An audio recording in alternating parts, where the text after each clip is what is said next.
shake the matrix, expand our minds, and make us all think. Sorry if I'm a few minutes late. I don't know. I was astroing intensely last night, and voila, wake up, and it was already 8 o'clock when I wake up.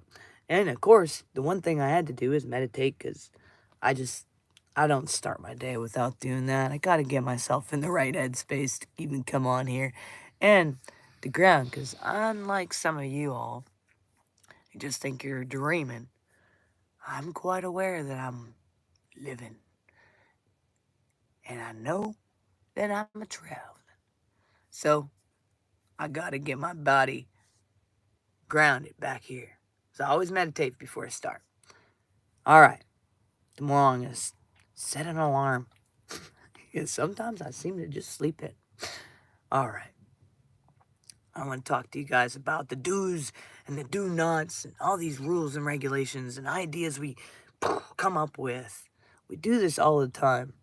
You know, that's why I say man-made religion, because we got the you shoulds and should nots that we created. And oh my goodness, the moment you feel constrained or put in a box, you better just remind yourself that you are the creator of all existence having an experience in your body. You haven't done anything wrong. Stop the shame. Stop doing this to yourself. Okay? Stop it. Stop. All right? Now, I'm going to teach some basic things. Some things that I got to understand in this universe. Because, you know, so many times people read things and then they take them literally and they make another box. So stop doing that. But I want to talk. There's been a ton of debate. I hear it all the time. If you eat meat, you will not transmute out of the matrix. And to me, the instantly time I hear that, I go, that makes absolutely no sense.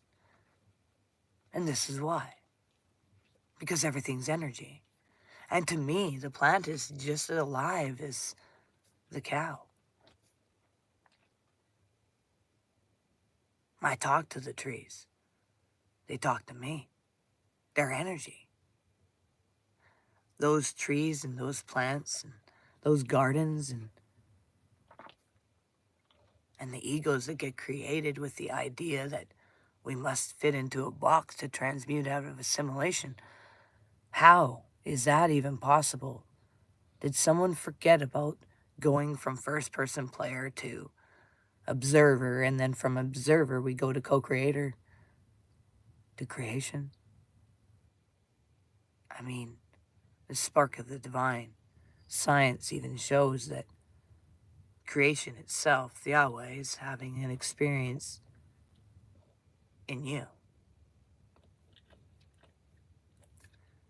So there's all these debates about meat, whether it's spiritually clean or ethical or a trap for the soul. But what if I told you the argument itself is nothing more than part of the illusion and yet another trap that you just created for yourself? You see, mankind loves to make rules. We love to put restrictions and ideas and labels and moral badges on things like food, and we want black and white and laws, easy categories. This is pure. This is pure. This is impure. But life itself doesn't work that way. The creator of the universe, the source of all energy, it moves in cycles, not boxes. Hello, Temp.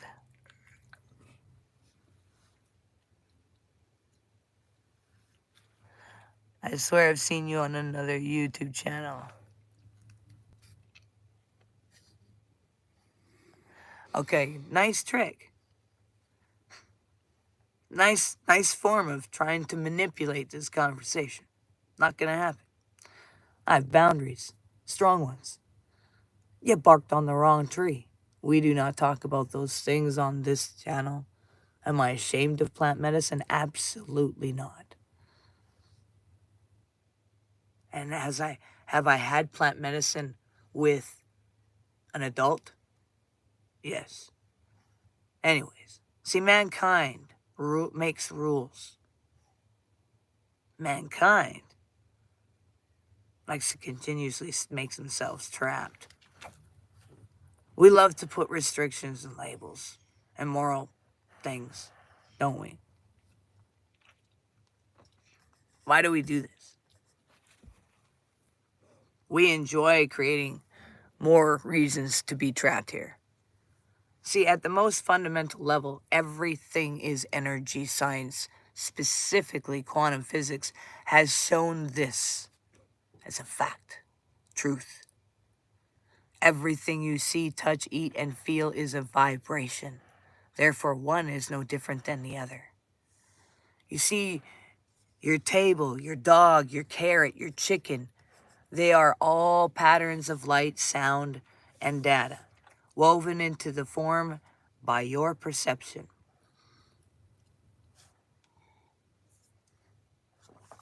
See, I have friends that are plants, and I talk to them. Yep. You know, science proves they are alive. You see, when you eat, you're not just taking in calories.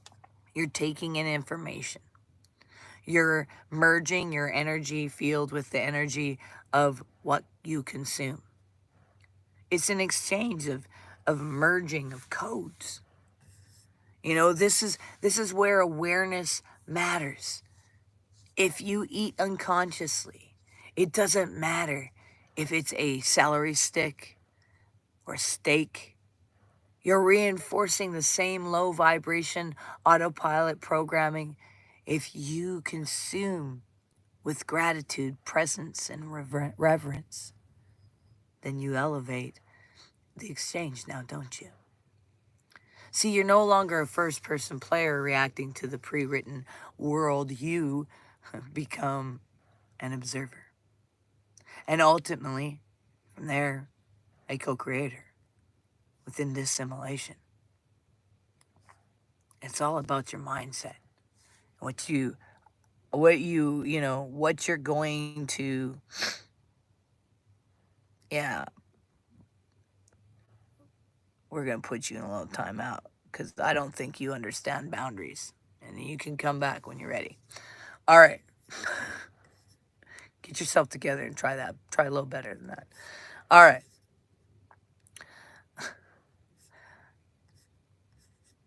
See, we've been taking these spiritual traditions and misunderstood the teachings. You see, many spiritual paths warn against eating meat, but it's often misunderstood. We take things literal instead of realizing they're allegorical. You see, the real teaching wasn't about avoiding meat to appear pure. It was about avoiding unconscious violence, greed, and disconnection. You know, indigenous cultures ate meat, but they blessed the hunt. They gave thanks to the animal spirit. They understood it was not taking. It was exchanging life for life, energy for energy. See, the natives, they taught that. The problem arises when man consumes without heart. When he strips away the reverence, when food becomes a product, when animal becomes numbers, when people eat mindlessly out of habit, fear, or convenience. This disconnect traps us. But the trap is not the meat. It's the mindless participation in a system you don't question. Philosophy from player to observer to co-creator. You know, we spend much of our lives playing the game in first-person mode. I'm this body. I'm what I eat. I'm a sinner if I eat this. I'm holy if I eat that. But awakening begins when you step back. When you become the observer, you realize, I am not the body. I am not these labels. I am not these fears. I am consciousness having a human experience. From that place, you see the absurdity. You see how absurd this is. And thinking that a bite of meat or a piece of fruit could save you or your damn you. What saves you is awareness. What damns you is unconsciousness. You see, the observer state is you move into co-creatorhood. You choose your reality. You create meaning, energy, and exchange through awareness and intention, not by following man restrictions.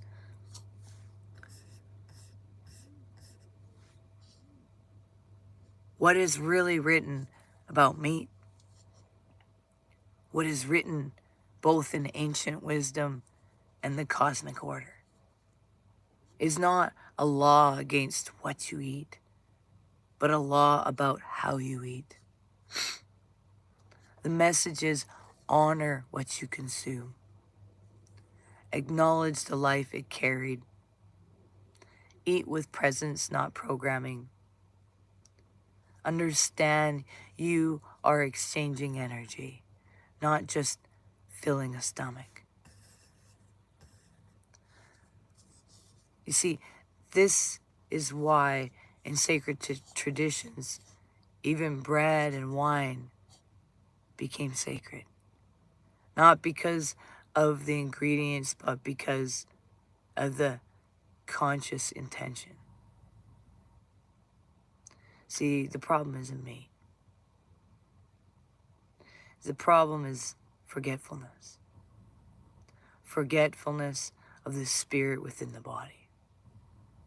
Forgetfulness of the life in the food. Forgetfulness of your power as an aware sovereign being.